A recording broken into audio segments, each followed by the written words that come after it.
D'accord, j'ai quelque chose d'important à te dire. En ce moment, l'univers est en expansion et cette expansion s'accélère.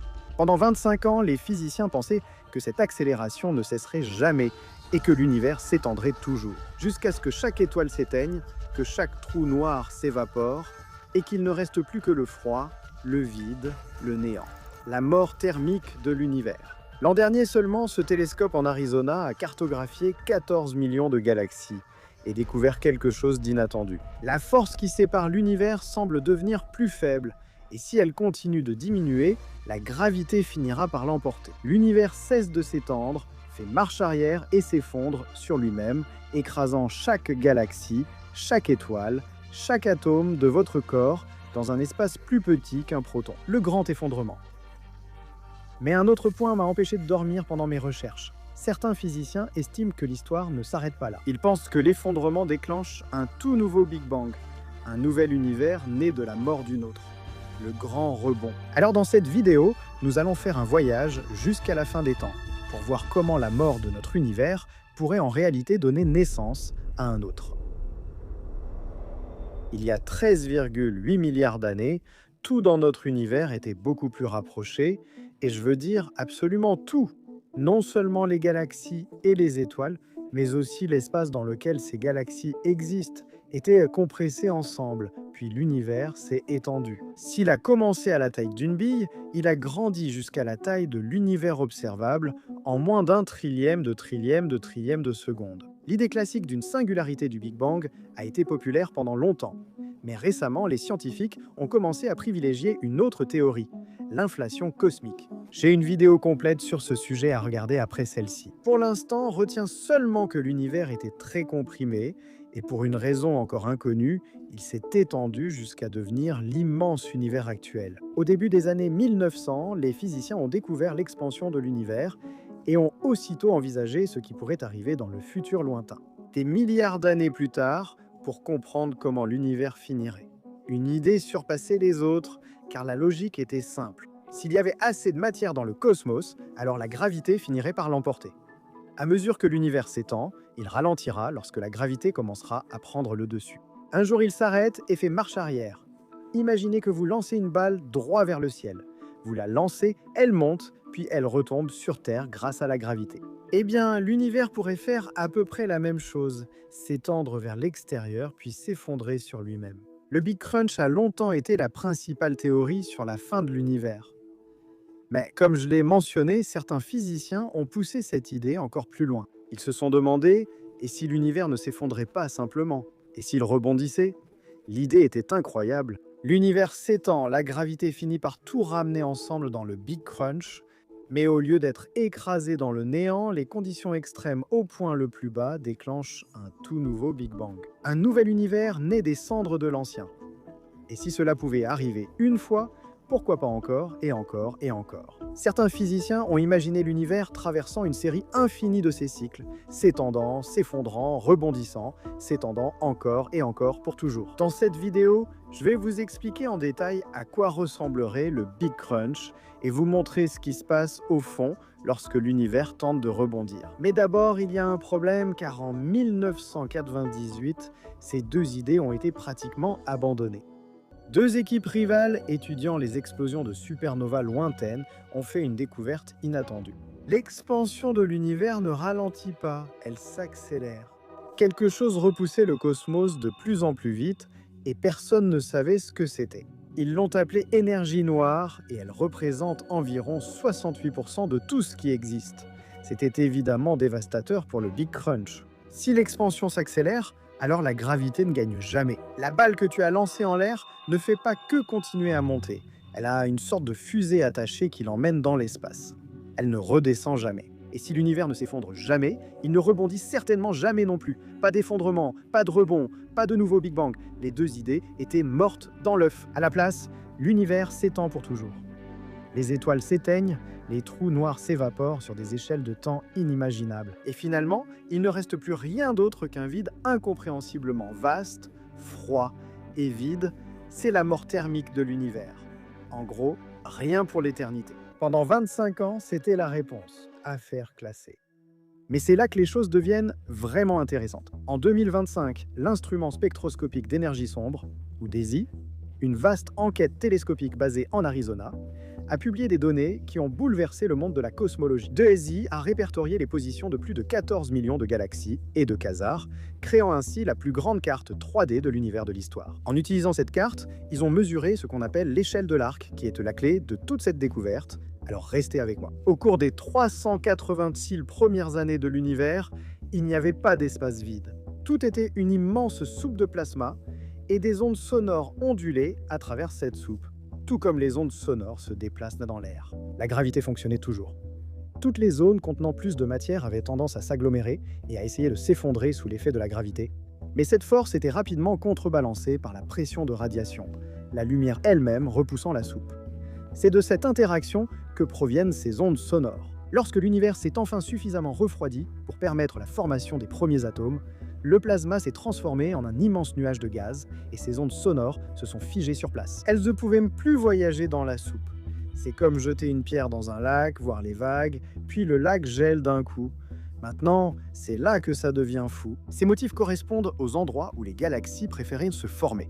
Juste là, au centre, mais aussi ici, au sommet de ces ondes sonores. Nous connaissons la taille des ondulations lors de leur gel, donc en cartographiant la position actuelle des galaxies, nous mesurons l'étirement de l'univers depuis. Et comme la lumière met du temps à voyager, regarder plus loin signifie regarder plus loin dans le passé.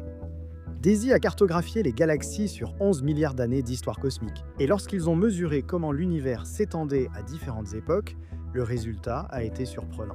Les données suggèrent que l'énergie noire n'est pas la constante immuable que nous pensions qu'elle était. Il semble qu'elle a été plus forte dans le passé et qu'elle s'affaiblisse maintenant. Mais je dois être prudent ici. En science, il existe quelque chose qu'on appelle une détection à 5 sigma. Les physiciens mesurent ainsi la confiance qu'une observation n'est pas due au hasard. 5 sigma signifie qu'il n'y a qu'une chance sur 3,5 millions que ce que vous observez soit un coup de chance. C'est la référence absolue. Lorsqu'un résultat dépasse cette limite, c'est une découverte. Selon l'analyse des données de DESI, cette découverte actuelle est entre 2,8 et 4,2 sigma. On s'en approche vraiment. Mais si c'est vrai, cela change tout sur la façon dont l'univers va finir. Le grand effondrement et le grand rebond sont de nouveau envisageables. Je vais bientôt faire une vidéo complète pour plonger en profondeur dans cette découverte de DESI et l'énergie noire, alors assurez-vous d'être abonné pour ne pas la manquer. Mais maintenant, passons à la partie vraiment amusante. Alors, à quoi cela ressemblerait-il réellement si la gravité l'emportait ? Parcourons cela étape par étape, des premiers signes jusqu'au moment final. Au début, nous ne remarquerions absolument rien. Même si l'énergie noire tombait à zéro demain, il faudrait des milliards d'années avant que les effets ne deviennent visibles. L'univers continuerait à s'étendre, simplement de plus en plus lentement chaque siècle. Finalement, dans des milliards d'années, l'expansion finirait par s'arrêter complètement. Si vous aviez un compteur de vitesse cosmique, l'aiguille resterait à zéro. L'univers retient son souffle, puis lentement, il commence à se contracter. La contraction ressemble à l'expansion, mais jouée à l'envers, simplement à une vitesse terriblement lente. Les distances entre les amas de galaxies diminuent si lentement que personne dans l'univers ne le remarquerait avant des milliards d'années. Mais voici ce qui rend la contraction différente de l'expansion. L'expansion disperse les choses et les refroidit. Elle donne à l'univers de l'espace pour respirer. La contraction fait le contraire. La gravité rapproche tout, et ce faisant, l'univers se réchauffe. Les galaxies lointaines qui s'éloignaient de nous commencent à se décaler vers le bleu. Leur lumière est comprimée au lieu d'être étirée. Le fond diffus cosmologique, cette ancienne lueur résiduelle du Big Bang qui se trouve actuellement à 2,7 Kelvin, juste au-dessus du zéro absolu, commence à se réchauffer. Les galaxies entrent plus souvent en collision et en fusionnant, brillent d'un bleu éclatant avec la naissance de nouvelles étoiles et de planètes, mais entourées de tant de supernovae que leurs surfaces sont stérilisées complètement. C'est à ce moment-là qu'aucune nouvelle forme de vie ne peut plus apparaître dans l'univers. À mesure que l'univers s'effondre, le fond diffus cosmologique continue de chauffer.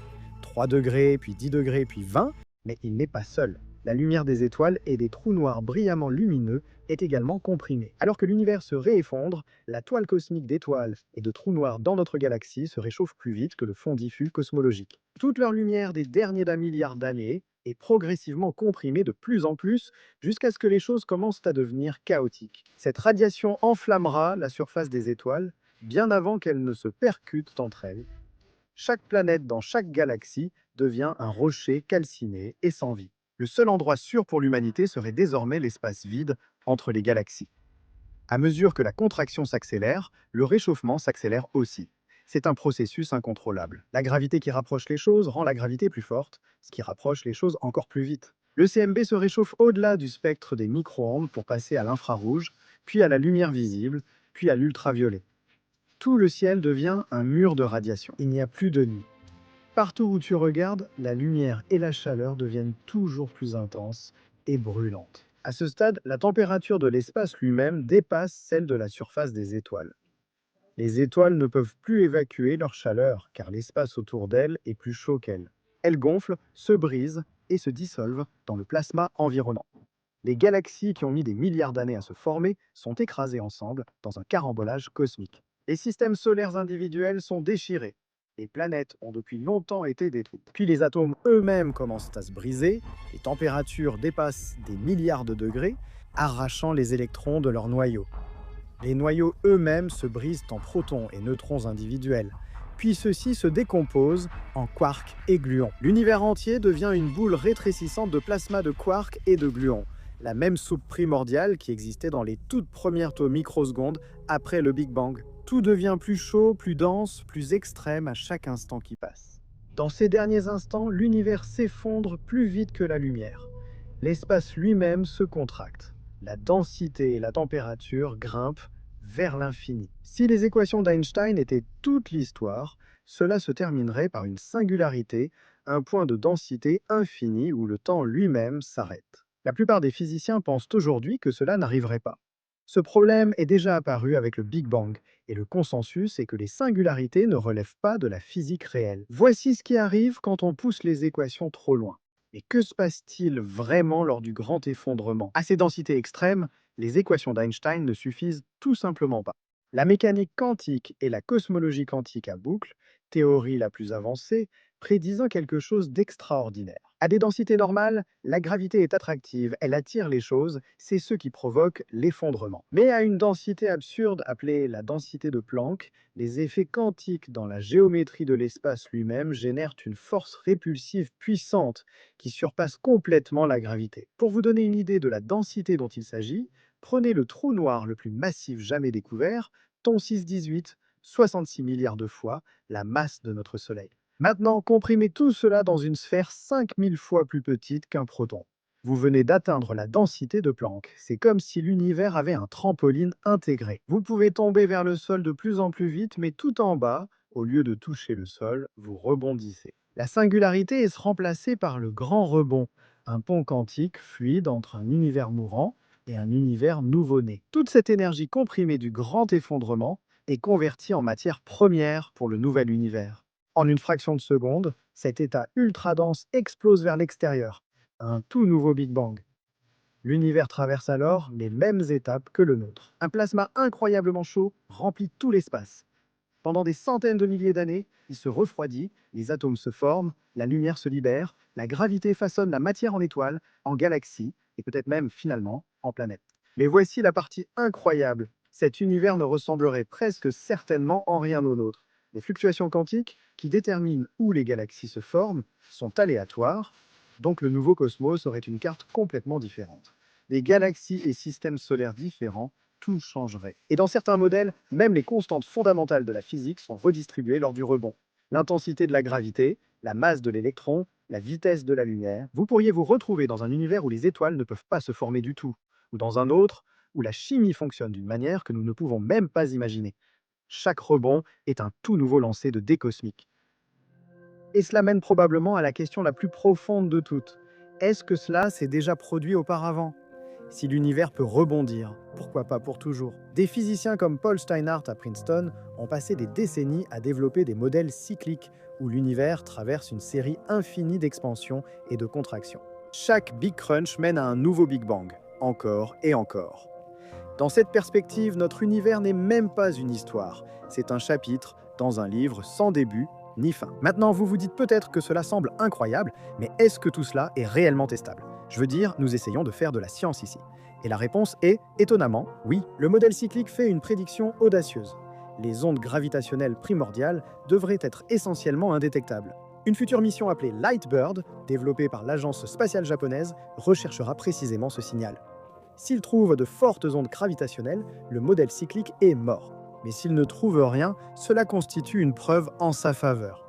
Et DAISY continue de collecter des données en ce moment. Euclide de l'ESA et l'observatoire Vera-Rubin vont bientôt étudier l'énergie noire selon des approches très différentes. D'ici quelques années, nous devrions savoir si l'énergie noire change réellement.